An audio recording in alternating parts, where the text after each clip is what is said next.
దేవుని పరిశుద్ధమైనటువంటి కూడి ఉన్న దేవుని పిల్లలైన మీకు అందరికీ ప్రభువుని యేసుక్రీస్తు శుభమైన నామములో నా ప్రత్యేకమైన వందనాలు శుభములు తెలియజేస్తా ఉన్నా. దేవుడు మన అందరినీ కూడా దీవించిన గాక. ఆమె అందరూ బాగున్నారండి? అందరూ బాగున్నారా? అందరూ బాగున్నారా? అది దేవునికి స్తోత్రం. హల్లెలూయా.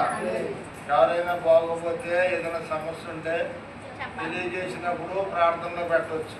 ప్రార్థన అనేటువంటిది చాలా ప్రాముఖ్యమైన విషయం. పరలోకము నుండి దేవుడిని కిందకి దింపగలిగిన శక్తి ఒక ప్రార్థన మాత్రమే ఉంది. లోపలికి దేనికి లేదు. దేవునికి స్తోత్రం. హల్లెలూయా. చదువుకున్న వాక్యానికి మనం వచ్చేద్దామని ఇంకా తొందరగా నేను అరగంట వాక్యం చెప్తాను. 1 గంట నాకు 12:30 అయింది. 1 గంటకి ముగించేస్తాను. దేవునికి స్తోత్రం. చదువమ్మా మణి. అమ్మా, అతిశయించువాడు ప్రభువునందే అతిశయం కావాలేనో. చాలు. దేవునికి స్తోత్రం. హల్లెలూయా. హల్లెలూయా. అతిశయించేవాడు ప్రభువునందే అతిశయము కలిగి ఉండాలి అని దేవుని యొక్క వాక్యము అపోస్తలుడైన పౌలు గారు కొరింథీ సంఘానికి రాస్తా ఉన్నాడు. కొరింథీలో ఉన్నటువంటి సంఘం మనకులాగే అక్కడ కూడా ఒక సంఘము ఉంది. ఆ సంఘానికి లేఖ రాస్తా ఉన్నాడు మన పౌలు గారు. వాళ్ళు ఎందుకో వాక్యము ఆ మాట అక్కడ రాయవలసి వచ్చిందంటే, ఈ లోకములో రకరకాలైన వాటి యందు వాళ్ళు అతిశయాన్ని కలిగి ఉన్నందువలన పౌలు గారు అంటున్నాడు, పరలోక మర్మములో మీరు గ్రహించుట అది దేవుని చిత్తము కనుక భూ సంబంధమైన వాటి యందు మనసును ఉంచక పర సంబంధమైన వాటి యందునే మనసుని ఉంచి ఎల్లప్పుడూ కూడా పైన వాటి గురించి ఆలోచించండి అంటున్నాడు. అందుకని ఇక్కడ దేవుని యొక్క సంగమునకు చెప్తున్నటువంటి మాట, మీరు దేవుని యందు అతిశయము కలిగిన అతిశయం అంతా వ్యర్థమే. అతిశయం అనగా ఇష్టత కలిగి ఉండటము. కొన్ని మందికి కొన్ని వాటి మీద ఇష్టత కలిగి ఉంటాం. అలాగే కొంతమందికి తినే ఆహారంలో కొన్ని రకాలు ఇష్టమైనవి ఉంటాయి, కొన్ని రకాలు కష్టమైనవి ఉంటాయి. కష్టమైనవి వండినప్పుడు కష్టంగా తింటాం, ఇష్టమైనవి వండుకున్నప్పుడు ఇష్టంగా తింటూ ఉంటాం. అంటే ఏదో అన్నారు, ఇది మనిషిలో జమ్ముకు రుచి పొరకు బుద్ధి అన్నాడు కదా. జమ్ముకి ఒక రుచి పురుగు మరో బుద్ధి అంట. అవి రెండు పెద్దోళ్ళు ఎప్పుడు పెట్టినటువంటి సాగుతుంది. ఇది మాత్రం వాస్తవం, 100% మాత్రం కరెక్టే. ఒక్కొక్కడికి ఒక్కొక్కటి రుచికరంగా ఉంటుంది, ఒక్కొక్కరితో రుచికరంగా ఉంటుంది. దేవునికి స్తోత్రం. అందుకని దేవుడు ఏమంటున్నాడంటే, దేవుని వాక్యం ఏం చదివిస్తుందంటే, అపోస్తలుడైన పౌలు గారు దేవుని యందు అతిశయం కలిగి ఉన్నాడంటే దేవుని సువార్త పట్ల అతిశయాన్ని కలిగి ఉన్నాడు. సువార్త ప్రకటించకపోతే నాకు శ్రమ అంటూ ఉన్నాడు. దేవుని యొక్క సువార్త ప్రకటించాలంటండి, సమయమందును అసమయమందును దేవుని వాక్యాన్ని ప్రకటించాలి. మనం వినేదాన్ని వింటూ ఉండాలి, చెప్పేదానికి చెబుతూ ఉండాలి. నీవు విన్నదానిని నీకు తెలియనటువంటి వాడికి చెప్పే వ్యక్తిగా ఉండాలి. పౌలు గారికి ఉన్నటువంటి దృక్పథాన్ని మనం కూడా కలిగి ఉండాలి. అయ్యో సువార్త ప్రకటించకపోతే నాకు శ్రమ. ప్రియమైన దేవుని పెట్టారా, ఈ రోజుని డైలీ మన పనిలోకి వెళ్తాం. ఏదో 4 రోజులు వర్షం గురించి పని లేదనుకోండి, కుటుంబంలో ఆర్థికమైన కొన్ని ఇబ్బందులు శారీరకంగా ఎదురవుతూ ఉంటాయి. అలాగే సువార్త ప్రకటించేటప్పుడు సువార్త ప్రకటించే విషయంలో సోమరితనము కానీ, సువార్త ప్రకటించే విషయంలో బద్ధకము కానీ, సువార్త ప్రకటించే విషయంలో ఎండని చూడకూడదు, వర్షాన్ని చూడకూడదు, శీతాకాలమని చలిని చూడకూడదు. వాక్యాన్ని ప్రకటించేటప్పుడు సమయమందును అసమయమందును ఎల్లప్పుడూ కూడా దేవుని వాక్యాన్ని ప్రకటన చేస్తూ ఉండాలి. దేవునికి స్తోత్రం. హల్లెలూయా. ఆ పౌలు గారు అంటున్నాడు, నేనైతే దేవుని యందు అతిశయాన్ని కలిగి ఉన్నాను, దేవుని మాట పట్ల అతిశయం కలిగి ఉన్నాను, దేవుని వాక్యం పట్ల అతిశయం కలిగి ఉన్నాను, దేవుని పని పట్ల అతిశయం కలిగి ఉన్నాను. ఎవడో ఒకడికి వెళ్ళి సువార్త ప్రకటించాలి. దేవుని యొక్క సువార్త ప్రకటించకుండా నేను భోజనం చేస్తే నాకు పాపముగా ఎంత పడతా ఉంది. ఈ రోజు నేను పిడికలన్న తింటున్నానని దేవుని కృప వలన తింటూ ఉన్నాను. దేవుడు నాకు ఆహారం పెట్టి పోషిస్తూ ఉన్నాడు. దేవుడు పెట్టిన ఆహారాన్ని తింటున్నటువంటి నేను దేవుని కొరకు ఎంతో కొంత పని చెయ్యాలి. దేవునికి స్తోత్రం. ఈ రోజు ఇలాంటి దృక్పథాన్ని అపోస్తులైన పౌలు గారే కాదు, ఒక విశ్వాసిగా, ఒక సేవకులుగా మనము కూడా కలిగి ఉండాలి. ఇది ఎవరో చేస్తానని మనకు సంబంధం లేదు అనుకుంటే ఈ రోజు నేను ఇక్కడ దేవుని రక్షణ తీసుకునే వ్యక్తివి కాదు, దేవుని మందిరానికి వచ్చే వ్యక్తివి కాదు. నీకు ఎవరో ఒకరి ద్వారా వాక్యం విని, ఎవరో ఒకరి ద్వారా బాప్తిసం తీసుకొని, ఎవరో ఒకరి ద్వారా బలపడితేనే ఈ రోజు నీవు ఆనాటి నుంచి ఈ రోజుకి అంచెంచులుగా నీవు 10 మందికి చెప్పేటువంటి స్థాయికి నువ్వు ఎదిగావు. కానీ చెప్పలేనటువంటి స్థితి మనలో చోటు చేసుకుంటా ఉంది. దేవునికి స్తోత్రం. హల్లెలూయా. ప్రియమైనటువంటి వారులారా, మనం ఎంతో కొంత చేయగలిగిన సహాయం ఇతరులకు చేయాలి. ఇప్పుడు ఆకలి అవుతుంది అనుకోండి, ఆకలినోడు కదా పెద్దలు అన్నం పెడితే ఆడికో సహాయము. మంచి యాసకాల మీరెళ్లను గొంతుగా ఆరిపోయి ప్రయాణం చేస్తున్న వాడికి ఒక గ్లాసులు మంచులు ఇచ్చామనుకోండి, ఆ సమయంలో ఆ గ్లాసులు మంచుల ప్రయాణము తప్పనెళ్తుందండి. అది కూడా సహాయమే. అందుకే దేవుడు అన్నాడు, నా నామములో మీరు కుక్కుడు మంచులు ఇస్తే దాని ప్రతిఫలాన్ని మీరు పొందకపోరు అన్నాడు. చుట్టాలు తిన్న ఇల్లు సిరిమంగళం కానీ చుట్టాలకు పెట్టినా పట్టాలకు పెట్టినా తినిపోతారు తప్ప దేవుని నామములో మనకు ఇప్పుడు మంచులు ఇస్తే దాని ప్రతిఫలం 1000 రెట్లు మనకి ఖచ్చితంగా ఉండి తీరుతుంది. దేవునికి స్తోత్రం. హల్లెలూయా. కనీసం వారానికి 2-3 సార్లు మన ప్రార్థనలో కలుసుకుంటూ ఉంటే బలపడతా ఉంటాం. 2-3 సార్లు భోజనం చేస్తుంటే మంచి బలం ఎలా వస్తుందో, 2-3 సార్లు భోజనం చేస్తుంటే మొక్క ఎంత తేజస్సుగా ఉంటుందో, 2-3 సార్లు మనం భోజనం చేస్తామంటే ఆ భోజనం కూడా ఆరోగ్యకరమైనటువంటి భోజనం, అలాగే కలిసి లేనటువంటి భోజనము, స్వచ్ఛమైనటువంటి భోజనం మనం తిన్నప్పుడు అటువంటి ఆరోగ్యంగా ఎలాగైతే ఉంటారో మనము కూడా ఆత్మ సంబంధమైన ఆహారాన్ని పూజించినప్పుడు మనము కూడా ఆత్మలో ఎలా ఉంటామండి? బలముగా ఉంటాం. తిమోతికి రాసిన పత్రిక 2వ రాయబడి ఉంది, నా కుమారుడా, నా కుమార్తె, క్రీస్తు యేసునందున్న కృప చేత నీవెలా ఉండాలంట? బలవంతుడిగా ఉండు. దేవుని కృప లేకుండా నువ్వు బలవంతుడిగా ఉండలేవు. దేవుని కృప లేకుండా నువ్వు బలవంతురాలుగా ఉండలేవు. ప్రియమైన దేవుని బిడ్డలారా, నీకు శరీర సంబంధమైన బలము ఎంత అవసరమో ఆత్మ సంబంధమైన బలము కూడా ఆత్మ సంబంధంగా నీకు అంతే అవసరమై ఉన్నది. అందుకే దేవుడు అంటున్నాడు, కొరింథీ సంఘానికి చెప్తూ ఉన్నాడు, ఓ నా ప్రియమైన వారులారా, సహోదరులారా, సహోదరులారా, మీరు దేవుని యందు అతిశయం కలిగి ఉన్నారు. ఉదయం లేస్తున్నారు, మధ్యరాత్రి కష్టపడుతున్నారు, కష్టపడుతున్నారు కానీ మీ అతిశయం ఎంత చేయము లోక సంబంధమైన వాటి యందు ఉంచుతున్నారు. కానీ జీవము కలిగిన దేవుని మాట యందు కానీ, దేవుని పని యందు కానీ, దేవుని యొక్క కార్యక్రమాల విషయంలో మీరైతే అతిశయము నాలో కనిపెట్టడం లేదు. అందుకని మీరు దేవుని యందు అతిశయిస్తున్నారో నాకు తెలియదు, కానీ నేను మాత్రం దేవుని యందు అతిశయిస్తూ ఉన్నాను. సాధ్యమైనంత మట్టికి మీరు కూడా దేవుని యందు అతిశయం కలిగి ఉండి మీకు మీ కుటుంబాలకి ఎంతో క్షేమము. దేవునికి స్తోత్రం. హల్లెలూయా. అతిశయం అనేటువంటిది అందరికీ ఉంటుందండి. ఏదో ఒక అతిశయం ఉంటుంది, కానీ మన అతిశయాలు దేవునిని బట్టి ఉండాలి. దేవుని స్తుతించడంలో సంతోషించాలి, దేవుని మాటలు వినేదాంట్లో సంతోషపడాలి, దేవుని విషయంలో మనం ఏదైనా కార్యక్రమాలు చేసే విషయంలో సంతోషపడాలి, సంతోషంగా దేవుని కార్యాలు చేయాలి, సంతోషంగా దేవుని పనిని మనం ముందుకు సాగించుకుంటూ పోవాలి. మనం ఏ పని చేసినా దేవుడు సంతోషపడే పనులు మనం చేయాలి. కానీ దేవుడు తక్కువడే విధంగా మనం ఏ పని చేసినా దానివల్ల ప్రయోజనము ఉండదంటండి. దేవునికి స్తోత్రం. కొంతమంది కొన్ని రకాల మీద ఆశ్రయిస్తూ ఉంటారు. 20 గ్రంథం సార్ చూడమ్మా, 20 గ్రంథము సార్ చూద్దామండి. 20 గ్రంథం 9వ అధ్యాయం 23వ వచనాన్ని సార్ చూద్దాం. మనుషుడు దేనిని బట్టి అతిశయిస్తున్నాడు? ఈ లోకంలో కడవరి దినాల్లో ఉన్నాం. సంపాదించుకునే దాటిపోయింది, కాలయాపన చేసే దినాలు దాటిపోయి, వారానికో 10 రోజులకు దేవుని మందిరానికి వెళ్దాం అనుకున్న రోజులు దాటిపోయి, ఇప్పుడు ప్రతిరోజు నీకు సమయం దొరికినప్పుడల్లాగా నువ్వు దేవుని మందిరం ఆరాధించవలసిన సమయం ఇది. ఎందుకో తెలుసా?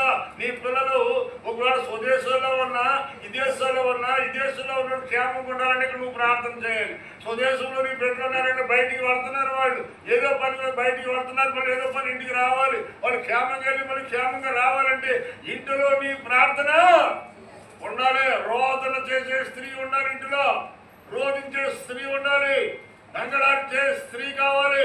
ఏ కుటుంబంలో అయితే రోధించే స్త్రీ ఉందో ఆ కుటుంబాన్ని దేవుడు ఆశీర్వదిస్తాడంట. దేవుని స్తోత్రం. చూడమ్మా, ఇర్మియా గ్రంథం 9వ అధ్యాయము 23వ వచనం చదువుకుందాం. యెహోవా ఇలాగ సెలవిచ్చుచున్నాడు.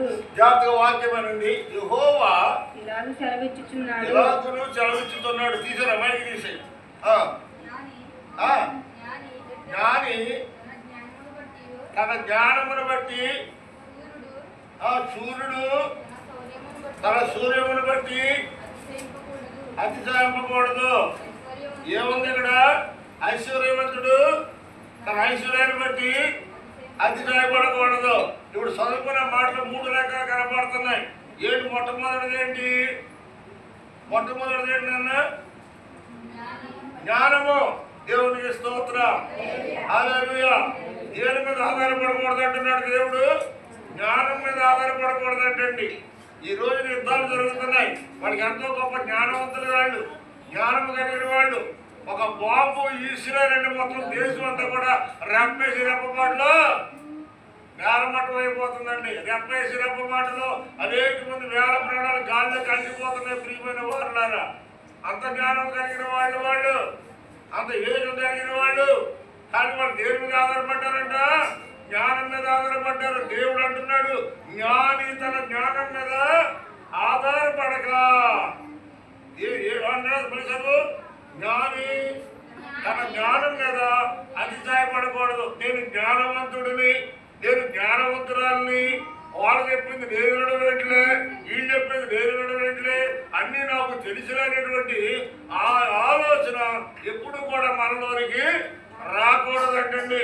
జ్ఞానము కలిగిన ఎంత వ్యక్తివైనా, నువ్వెంత జ్ఞానము కలిగిన వ్యక్తివైనా, దేవుని జ్ఞానం ముందు నీ జ్ఞానము వెరితనమే. కారణం ఏంటో తెలుసా?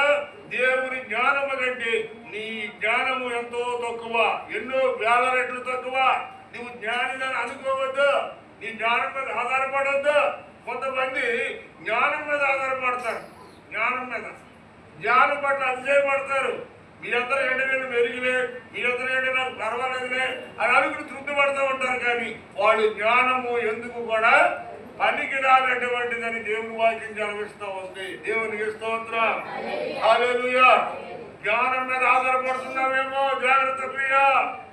కానీ తెలుగుదేవుల మీద ఆధారపడుతున్నావేమో, ప్రియమైన దేవుని బిడ్డ. ఈరోజు ఉచితంగా సువార్త ప్రకటించబడుతుంది. ఉచితంగా నీ ఇంటికి వచ్చి సువార్త ప్రకటించబడుతూ ఉంది. ఎన్నో మైళ్ళు దూరంగా ఎంతో పెద్దలుగా లేచి అన్ని పనులు చక్కబెట్టుకుని 11 గంటలకి మందిరంలో వచ్చి అంత ఆతృత కలిగి, ఆశ కలిగి, అయ్యో దేవుని పిల్లలకు దేవుని యొక్క ఆత్మీయ ఆహారం వడ్డించాలని ఆతృత కలిగి వస్తున్నటువంటి ఆతృతని మన దేవుడు చూస్తూ ఉన్నాడు. మరి నీవు ఎలాంటి ఆతృత కలిగి ఉంటున్నావు? దేవుని వాక్యం పట్టాలని ఆశ కలిగి ఉంటున్నావు. దేవుడు అంటూ ఉన్నాడు, నా ప్రియమైన సహోదరి సహోదరుడా, నీవు దేని ఎంత చేస్తూ ఉన్నావు? ప్రభుని ఎంత చేస్తున్నావా? లోకంలో ఉన్న లోక సంపద వరకు నువ్వు చేస్తూ ఉన్నావా? లేక నేను జ్ఞానిని కదా, నాకేం పర్వాలేదని నీ జ్ఞానం మీద నీవు ఆధారపడి ఉన్నావేమో. నీ జ్ఞానము నీకు పనికిరాదు అంటున్నాడు దేవుడు. దేవునికి స్తోత్రం. హల్లెలూయా. మన జ్ఞానము మనకి పనికిరాదు ప్రియమైన దేవుని పెట్టారా. రెండవది ఏంటమ్మా? నీ సౌర్యాన్ని బట్టి, అనగా నీ బలం మీద నువ్వు ఆధారపడుతున్నావేమో. ఎంతలో కాపాడి అంతలో మాయమయ్యి నీటి మీద బుడగ వంటిది మన బలము. ఎప్పుడు మనం బలవంతులుగా ఉంటామో, ఎంతకాలం బలవంతులుగా ఉంటామో, ఎప్పుడు మన శరీరం బలహీనం అయిపోతాం మనకి తెలియదండి. ఒక రోగం వచ్చిందంటే శరీరం ఏమైపోద్ది? బలహీనమైపోద్ది. ఒక రోగం వచ్చిందంటే మన అందమంతా ఏమైపోద్ది? అందహీనమైపోతుంది. ప్రియమైన దేవుని పెట్టారా, ఎప్పుడైనా సరే మన అందాన్ని బట్టి కానీ, మన బలాన్ని బట్టి కానీ, మన జ్ఞానాన్ని బట్టి కానీ ఎప్పుడు కూడా మనం అతిశయము కలిగి ఉండకూడదంటే దేవునికి స్తోత్రం. హల్లెలూయా. ఎంతో మంది బలవంతులు, ఎంతో మంది జ్ఞానవంతులు, ఎంతో మంది తెలివైన వాళ్ళు ఈ రోజున ఏమైపోయారు? కనపడకుండా పోయారండి. ప్రియమైన వాళ్ళారా, మనము ప్రభా నేను అజ్ఞానిని ప్రభా, నేను అవివేకిని ప్రభా, నీ పరలోక జ్ఞానముతో నన్ను నింపయ్యా, పరలోక తలపులతో నన్ను నింపయ్యా, నీ పరలోక బలముతో నింపయ్యా, పరలోకంలో ఉన్నటువంటి ఆనందాన్ని నన్ను అనుభవించాలి ప్రభా. నా అతిశయం వెళ్ళినప్పుడు నీ అందే ఉండాలి ప్రభా. నీ అందు నేను అతిశయం కలిగి జీవించాలని కోరుకుంటున్నాడు, కానీ సాతానుడి మార్గాన్ని తప్పిస్తూ ఉన్నాడు. దేవునికి స్తోత్రం. హల్లెలూయా. ప్రియమైనటువంటి వారులారా, నీ యొక్క శౌర్యాన్ని బట్టి అనగా నీ బలాన్ని బట్టి దేవునికి స్తోత్రం.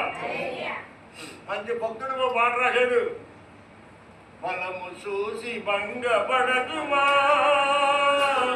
ధనము చూసి పడకుమా,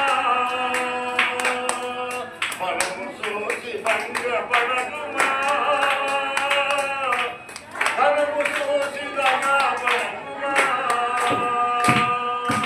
ఆరోగ్య శ్రమలు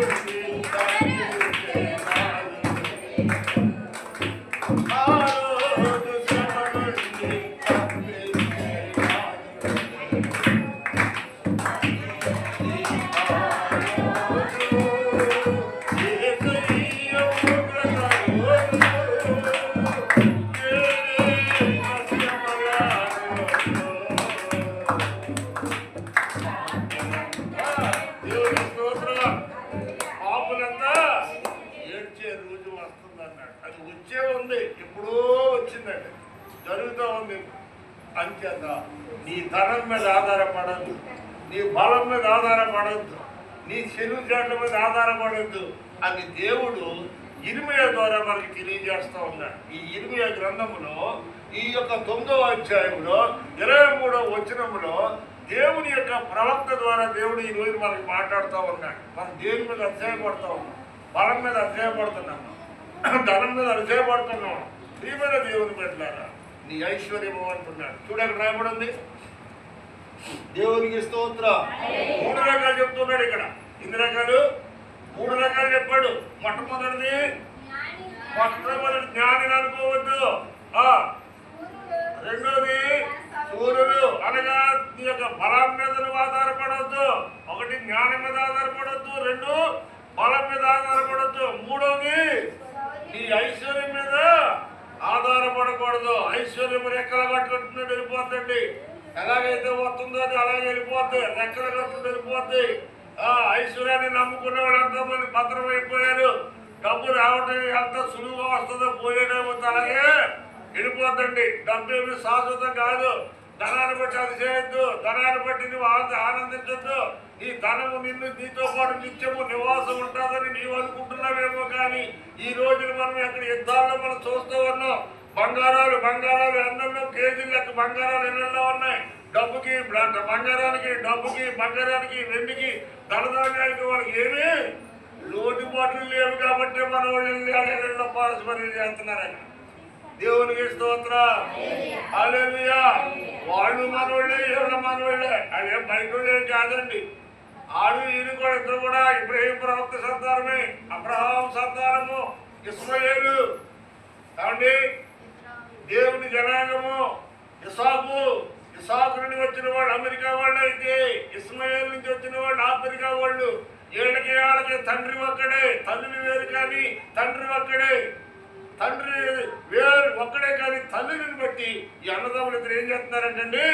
దెబ్బలాడుకుంటున్నారండి. ఇప్పుడు అన్నదమ్ములు ఇద్దరు దెబ్బలాడుకుంటున్నారు. వాళ్ళు మీరు పరాయివాడు అనుకుంటున్నారేమో. పరాయివాడు కాదు, దేవుని జనాంగమే. ఇశ్రాయేలు ప్రజలు దేవుని జనాంగమే. ఇస్మాయేలుని కూడా దేవుడు ఆశీర్వదించాడు, కానీ ఇశ్రాయేలు తర్వాతే ఏ జనాంగమైనా. ఇశ్రాయేలు జనం చాలా తక్కువైనప్పటికీ కూడా వారి యుద్ధానికి వెళితే జయించి వస్తారు తప్ప శత్రువులను జయించి జయ జీవితాన్ని కలిగిన వారు ఇశ్రాయేలు ప్రజలు. ఇశ్రాయేలు ప్రజలు కానీ ఎవరు? దేవుని ప్రజలు. దేవునికి స్తోత్రం. హల్లెలూయా. దేవుడు అంటున్నాడు, నీకు విరోధంగా రూపించబడిన ఏ ఆయుధమో, అవి బాంబులైనా ఇంకోటైనా ఏది కూడా వర్ధిల్లదని చెప్తున్నాడు దేవుడు.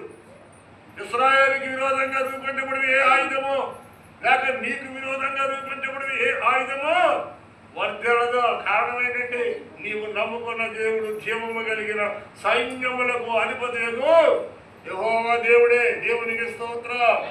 హల్లెలూయా. నా ప్రియమైనటువంటి వాళ్ళారా, ఈ మధ్యాహ్న కాల సమయంలో నీ అతిశయాన్ని దేవుడి మీద ఉంచితే బాగుంటుందని దేవుని వాక్యం చదివిస్తూ ఉంది.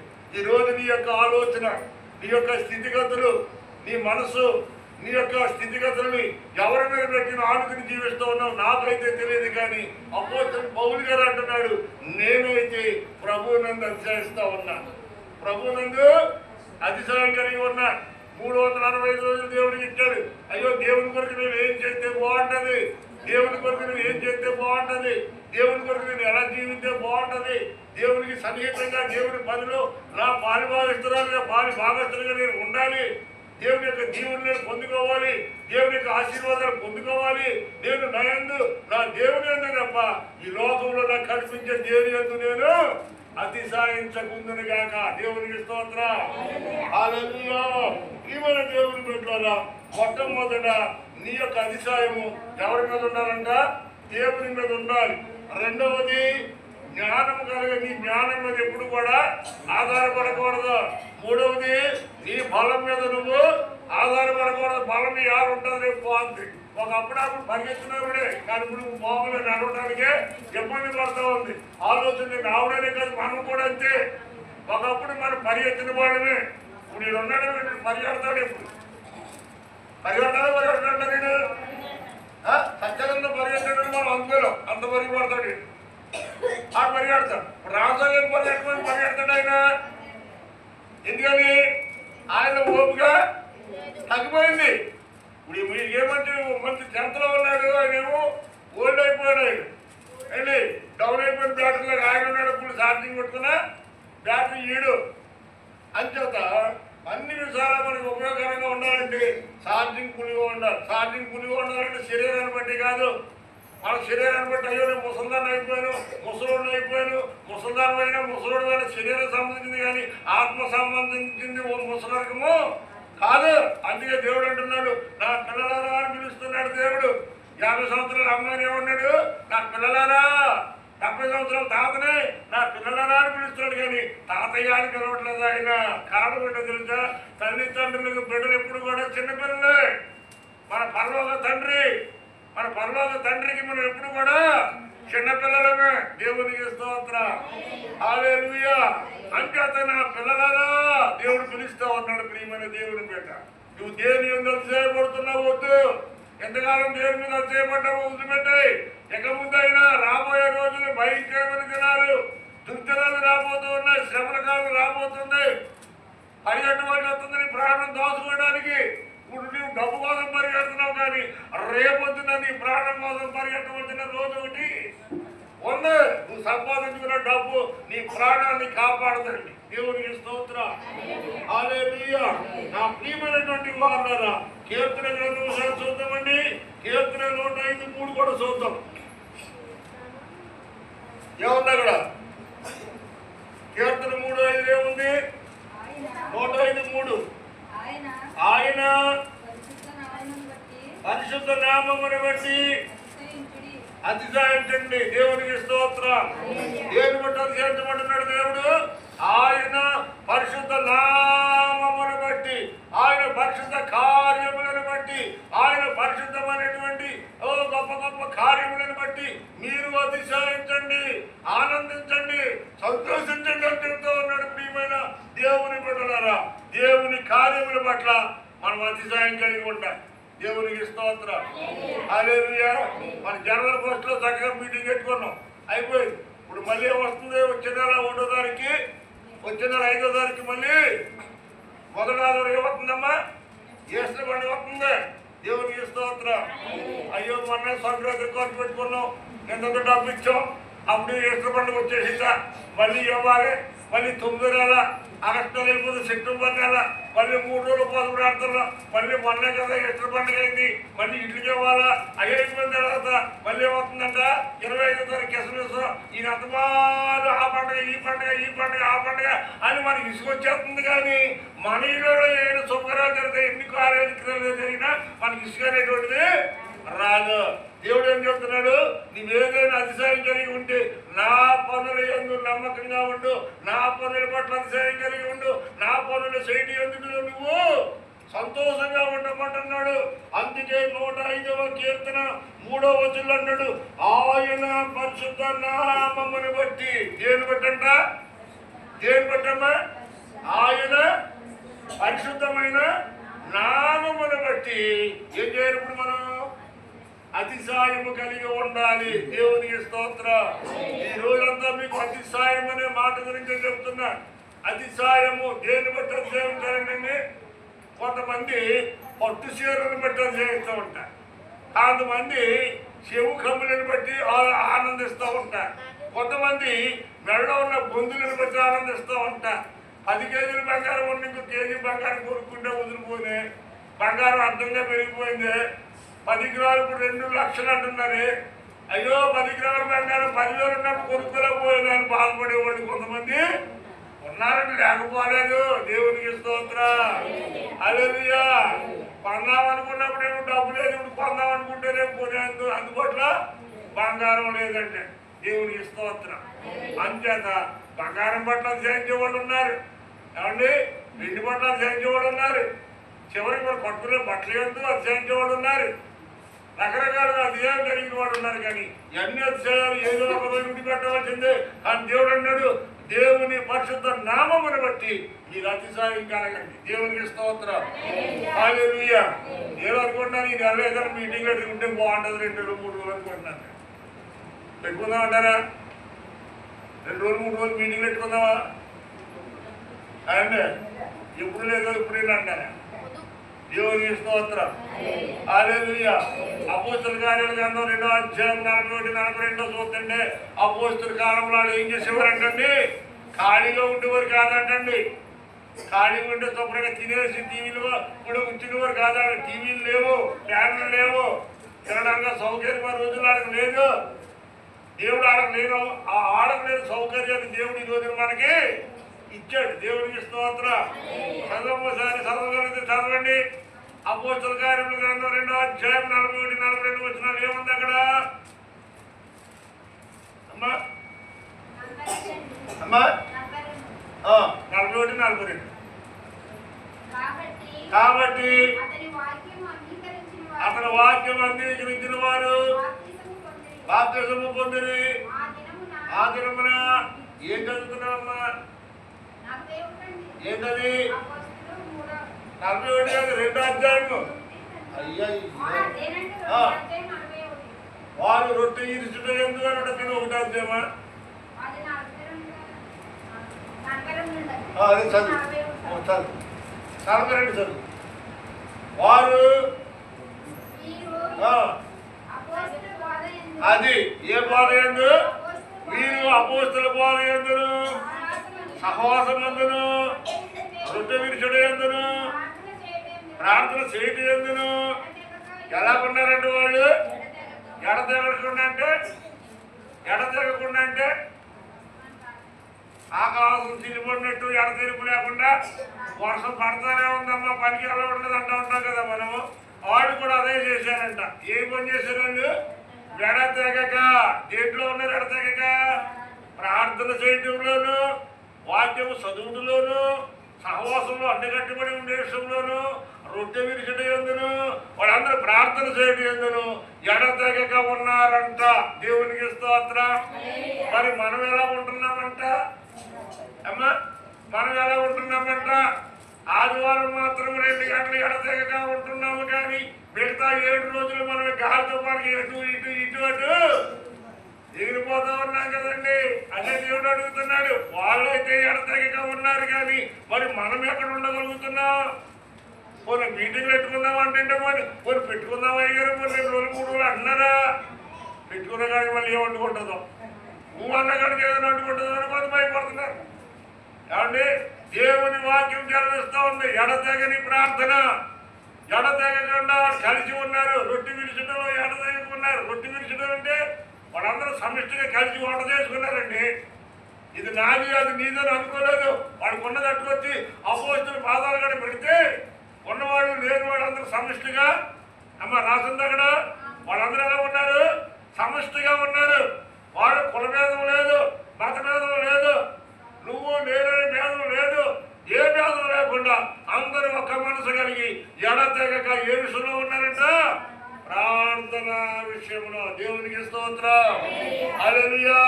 ఈ రోజు నువ్వు నేను ఎడతెగక ప్రార్థనలో ఉంటే లేనిపోయిన పెట్టంత లోపల ఉంటుందా? ఉంటదంటారా? లోక సంబంధమైన పెంట మనలోకి వస్తుందా? రాదు.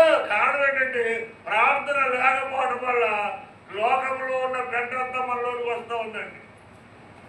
నా ప్రయాణం చేసేటప్పుడు 10 మంది కలిసి నామ ఎత్తున్నారు అనుకోండి, నామ శుభ్రంగా ఉంటే సాఫీగా ప్రయాణం చేయొచ్చు కదా. నా నామలో యేసు నీ ఉండగా నన్నెవరు ఆపలేరుగా. నా నామలో యేసు నీ ఉండగా నన్నెవరు ఆపలేరుగా.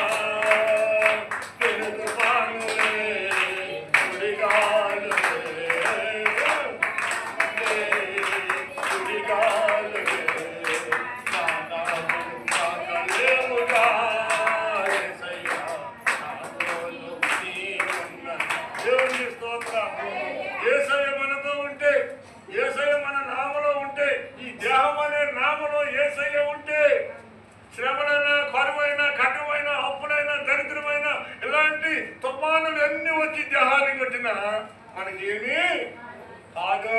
అది ఆత్మీయంగా ఆలోచించాలి అండి.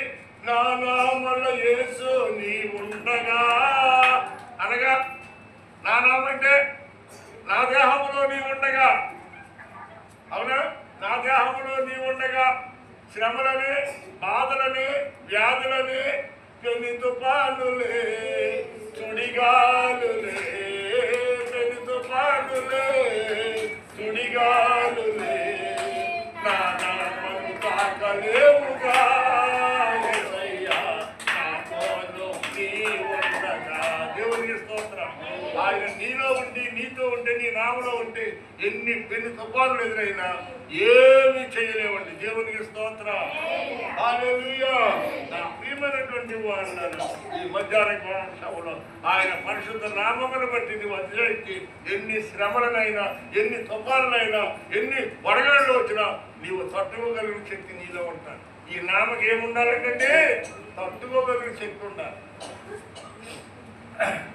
ఈ రంధ్రాలు పడిపోయిన నావలు మన ఎలాంటి నావలండి? రంధ్రాలు పడిపోయిన నావలు మన నావలు బాగులా ఎక్కడో చిన్న బెజ్జు ఉంటుందండి. ఈ నావలో ప్రయాణం అవుతూ వెళ్తానే ఉన్నాం, చిన్న బెజ్జమే కదా. మన నిద్రవాద కూర్చున్నాం అనుకోండి, తెల్లారితో చిన్న చెట్టు అంతా వచ్చి నీళ్ళంతా ఏమైపోతాయి? మధ్యరాత్రికి వెళ్ళాక మొత్తం నావలు ముంచేస్తాయి. చిన్న బెజ్జమే కదా అనుకుంటాం. అలాగే దేవునికి విరోధమైన, వ్యతిరేకమైన చిన్న పాపము దేవునికి దూరం చేస్తుందండి. దేవునికి దూరం చేస్తుంది. ప్రియమైన దేవుని పెట్టారా, నీ నామకి ఏమి ఉండకూడదు? రంధ్రం ఉండకూడదు. నీ నామకి రంధ్రం ఉందా, ఈ లోకంలో ఉన్న నీరంతా కూడా నీలోకి వచ్చేస్తుంది. అంటే నువ్వు జాగ్రత్తగా లోక సంబంధమైన సంభాషణ నీ విన్నావంటే ఆత్మ సంబంధంగా నువ్వు పడిపోయేవన్నమాట. అంచేత లోక సంబంధమైన సంభాషణ మనకు వద్దు. నీ సహోదరింటికి వెళ్ళు, 4 మాటలు నువ్వు చెప్పు, 4 మాటలు చెప్పేయను అని చెప్పి ప్రార్థన చేయి, దేవుడి కార్యం చేస్తాడు. అంతేకాని రక్షలేని ఇంటికి దేవుడు అంటే తెలిసినప్పటికీ దేవుడిని తృణీకరించిన వాళ్ళకి ఖచ్చితంగా వెళ్ళకూడదండి. అలాంటి వాళ్ళు అంటుకోకూడదు, ముట్టుకోకూడదు. నీటిలో తామరాకమల్లి ఉండడమే. అమ్మ వందనాలంటే వందనాలు అంతే. అర్థమైందండి? మనం ఏదో కూర్చోడానికి కూర్చోకూడదు, నవ్వుతూనే ఉండాలి, సాఫీగానే ఉండాలి. అమ్మ అంటే అమ్మ, అంతేగాని ఇచ్చోడుగా అవిశ్వాసంతో ఇచ్చోడుగా ఉంటే కనుక మన విశ్వాసము పాడైపోతుంది. దేవునికి స్తోత్రం. హల్లెలూయా. ప్రియమైన వాళ్ళరా, ఈ యొక్క 29, 24 వచ్చిన కూడా చూసి ముగించేసుకుందాం. 1 గంట చూడమ్మా. 9, 24 ఏముంది అక్కడ? 22, 24 వచ్చిన ఏముంది? అతిశయించేవాడు అమ్మా దేనిని బట్టి అతిశయింపవలెననగా భూమి మీద కృప చూపుచు నీతి న్యాయములను జరిగించుతున్న జీవము కలిగి దేవుని యందే మనము అతిశయము కలిగి ఉండాలి. ఎందుకంటే ఆయన నీ ఎడల కృప చూపుతున్న దేవుడు, కనికరపడుతున్న దేవుడు. నీవైనా నేనైనా నోటి మాటల ద్వారా, కంటి చూపుల ద్వారా, హృదయ ఆలోచనల ద్వారా మనం అనేకమైన సార్లు గాయాలు రేపినప్పటికీ కృప చూపుతున్న దేవుడు. దేవునికి స్తోత్రం. ఆయన మన ఎడల కృప చూపుతున్న దేవుడు. ఆయన కృప మన మీద ఉన్నది కాబట్టి మనం ఇంకా నిర్మూలము కాకుండా వారమై ఉన్నాం. 1986లో ప్రళయం వచ్చింది, తుట్టితరగా మునిగిపోయింది. మొగల్దూరు కాళీపట్నం మాత్రమే మొలగలేదు. దేవునికి స్తోత్రం. 86లో మొగల్దూరు మొలగలేదు, కాళీపట్నం మొలగలేదు. చుట్టు ప్రాంతాల ఊళ్ళన్నీ కూడా మునిగిపోయింది. ప్రియమైన వాళ్ళ తినడానికి తిండి లేక, పట్టుకోవడానికి వస్త్రం లేక 10 ఎకరాలు 20 ఎకరాలు పొలాలుండి బంగారాలు 100 గ్రాములు 200 గ్రాములు బంగారాలు ఉండి కూడా తినడానికి తిండి లేక ఎవరో మహానుభావుడు భోజనం పెడుతుంటే పళ్ళకి వెళ్ళి లైన్లో కూర్చున్నారు భోజనం కోసం, పిడికిన అన్నం కోసం. గుర్తుండే ఉంటారు ఇక్కడ ఉన్నవానికి కొంతమందికి. దేవునికి స్తోత్రం. 86లో జరిగినటువంటి పరిస్థితి ఇది. 86లో జరిగినటువంటి పరిస్థితి ప్రియమైన దేవుని పెట్టినాను. అలాంటి భయంకరమైన పరిస్థితులు మనం ఎదుర్కొన్నాం. ఆగస్టు 17వ తారీఖుని జరిగినటువంటి వెంకట చిన్న విషయం కాదండి అది. ఇప్పుడు కూడా మర్చిపోలేనటువంటి స్థితి. అలాంటి ప్రళయ దినాల్లో కూడా దేవుడు మనకి రాకుండా చేశాడా లేదంటారా? దేవునికి స్తోత్రం. హల్లెలూయా. రాబోయే రోజుల్లో అలాంటి ప్రళయాలు రాబోతున్నాయి. దేవుడు కృప చూపుతున్నాడు కదా అని చెప్పి నువ్వు నిద్రపోతా ఉంటావా? దేవుడు కృప చూపుతున్నాడు కదా అని చెప్పి నువ్వు దేవుని మందిరానికి దూరంగా ఉంటావా? దేవుడు కృప చూపుతున్నాడు కదా అని నువ్వు దేవుని కార్యముల పట్ల అజాగ్రత్త కలిగి ఉంటావా? ప్రియమైన దేవుని బిడ్డ, ఎందుకంటే ఆయన నీ ఎందుకు జాలిపడి, నీ కుటుంబం పట్ల జాలిపడి నువ్వు వచ్చేదాని ప్రార్థన చేసినటువంటి ప్రార్థన ఆయన ఆలోచించి నీ పట్ల ఆయన కృపను అనుగ్రహిస్తూ ఉన్నాడు. అంతే. ఈరోజు మనం క్షేమంగా ఉన్నామా, సజీవులంగా ఉన్నామా, ఆరోగ్యంగా ఉన్నామండి ఆయన యొక్క మహాకృప తప్ప ఇందులో మన మీద మనం అత్యంతం ఏమీ లేదు. మనం నీతిమంతులు కాదు, పరిశుద్ధులు కాదు, మనం ఎవరికి సహాయం చేసేవాడి మనసులు కూడా మనకి కాదు. అయినప్పటికీ కూడా ఆయన ప్రభువా అని చెప్పి మనం ఎప్పుడైతే చట్టి పెట్టవాలి కన్నీరు విడిచి రోధించి ఏడుస్తూ ప్రార్థన చేస్తున్నామో మన పట్ల, నీ పట్ల, నా పట్ల ఏం పడుతున్నాడు? ఆయన జాలి పడుతున్నాడు. ఏం పడుతున్నాడమ్మా? జాలి పడుతున్నాడు. జాలిపడి ఆయన కృప మనందరికీ తోడైంచాడు కాబట్టి మనం ఇప్పుడు ఎలా ఉన్నాం? క్షేమంగా ఉన్నామా లేదంటారా? అది క్షేమంగా అంటే ఏదో 4 కేజీలు బంగారము లేదా 10 బత్తల బియ్యము నెట్టు లేదా 2 సంవత్సరాలు సరిపడకు పైగా ఇవన్నీ ఉంటే కాదు. అవన్నీ ఉన్న క్షేమంగా ఉన్నవాళ్ళు లేరు. క్షేమంగా ఉండాలంటే దేవుని కృప కావాలి. దేవునికి స్తోత్రం. అందుకే నువ్వు ఆదివారం ఎక్కడికి వెళ్ళిపోతున్నావు, శుక్రవారం ఎక్కడికి వెళ్ళిపోతున్నావు, మంగళవారం ఎక్కడికి వెళ్ళిపోతున్నావు, దేనికోసం పరిగెడుతున్నావు, ఎందుకోసం పరిగెడుతున్నావు, ఎక్కడికి పరిగెడుతున్నావు? నువ్వు పరిగెడుతున్నదంతా నిన్ను రేపు పొద్దున్న నీ ప్రాణాన్ని కాపాడుతుందా? యెషయా గ్రంథం 10వ అధ్యాయం 3వ వచనం చదువుకొని ముగించేసుకుందాం. నీకు ఆఖరి ఒక్క మాట టైం అయిపోయి త్వరగా యెషయా గ్రంథం 10వ అధ్యాయం 3వ వచనం చూడండమ్మా, చూడండి త్వరగా. యెషయా 10:3.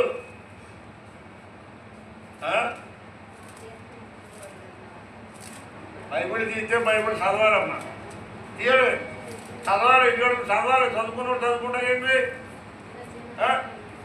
పండమ్మ బైబిల్ చదువుతుంది, గీతాశ్రీ చదువుతుంది, ఏంటి డాలి చదువుతుంది. వీళ్ళందరూ చదువుకునే వాళ్ళే. అవి తీయట్లేదు అంతే. తేండి చూడమ్మా. దర్శన దినమందును దూరమును వచ్చి ప్రళయ దినమున మీరేమి చేయుదురు? వినండి. దర్శన దినమున దర్శన దినమందు దూరము నుండి వచ్చి ప్రళయము, ఆ ప్రళయ దినమందున మీరేమి చేస్తారు? ఆ ప్రళయం రాబోతా ఉంది, భయంకరమైన ఉపద్రవం రాకపోతా ఉంది. ఆ సమయంలో మీరేం చేస్తారు? ఎక్కడికి పరిగెత్తి వెళ్తారు? మీ బంగారం ఎక్కడ దోచుకుంటారు? మీ వెండి ఎక్కడ దోచుకుంటారు? మీ సంపదలన్నీ ఎక్కడ దోచుకుంటారు? ఎక్కడ దోచుకుందామని చెప్పి దేవుని మందిరాన్ని విడిచిపెట్టి, దేవుని మందిరాన్ని డుబ్బి కొట్టి మీరు సంపాదించుకున్నది ఎక్కడ దోచుకుంటారని దేవుడు అడుగుతున్నాడు. అమ్మా ఉందా? ఏముంది?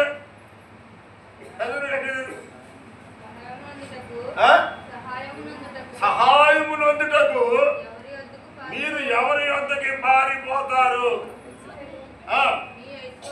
మీ ఐశ్వర్యమును ఎక్కడ దాసుకుంటా. దేవుడు అడిగిన ప్రశ్నకు దగ్గర సమాధానం ఉంటే చెప్పంటే ప్రళయ దినమందు, రాకడ దినమందు, ఓగ్రత దినమందు నువ్వు సంపాదించిన ఆస్తి, నువ్వు సంపాదించిన వెండి, నువ్వు సంపాదించిన బంగారము, నీ ఐశ్వర్యం అంతా ఆ రోజునే ఎక్కడ ఎక్కడ దాచుకుంటావు. ఎక్కడ దాచుకుంటావు చెప్తున్నా కూర్చొని నేను కూడా అక్కడే దాస్తాను అమ్మా. నువ్వు ఆదివారం పడి మానేసి, మందిరం మానేసి, మంగళవారం చర్చికి మానేసి, శుక్రవారం చర్చికి మానేసి, ఎవరింటో ప్రార్థన పెట్టుకుంటే మానేసి నువ్వు ఎక్కడెక్కడికో తిరుగుతున్నావు. ఏదేదో సంపాదించుకున్నావు, ఏ పావులకు సంపాదించుకున్నావు, మంచిదే మూట కట్టుకున్నావు.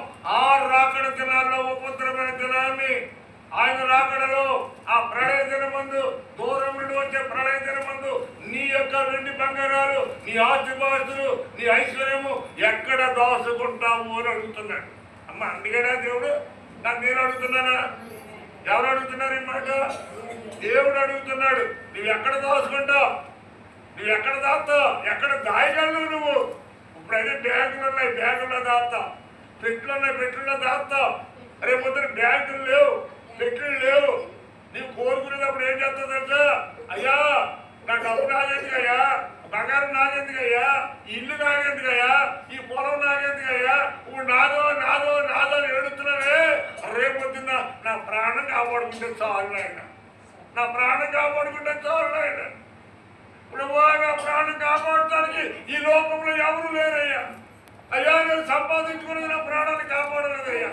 నా వెండి, నా బంగారము, ఆ దూరం నుండి వచ్చే ప్రళయము నేను తప్పించబడలేదు తండ్రి. నన్ను తప్పించేవాడు ఎవరు లేరు నాయన. నా చుట్టుపక్కల ఉన్న వాళ్ళే నాకు సాధిద్దాం అనుకున్నాను, వీళ్ళే నన్ను విడిపించేవాడు అనుకున్నాను. నా జీవితం అంతా వాడి కోసమే దాని పోసాను, నా కష్టార్జితం అంతా వాడికే పని పెట్టాను ప్రభు. ఈ రోజు ఎవరి ప్రాణాలని వాళ్ళే అరిచేతుల్లో బట్టి వెళ్ళిపోయారయ్యా. నాకు ఈ సమయంలో నన్ను కాపాడేవాడు ఎవరయ్యా? నీ కృప నాకు కావాలి తండ్రి. నాయనంత వరకు తెలుసో తెలియకో బంగారం పట్ల అధ్యయించాను, వెండి పట్ల అధ్యయించాను, ఆస్తి పాస్తుల పట్ల అధ్యయించాను, పొలం పుట్ల మీద అధ్యయించాను, చివరికి నా మీద కూడా నేను అధ్యయించుకున్నాను ప్రభు.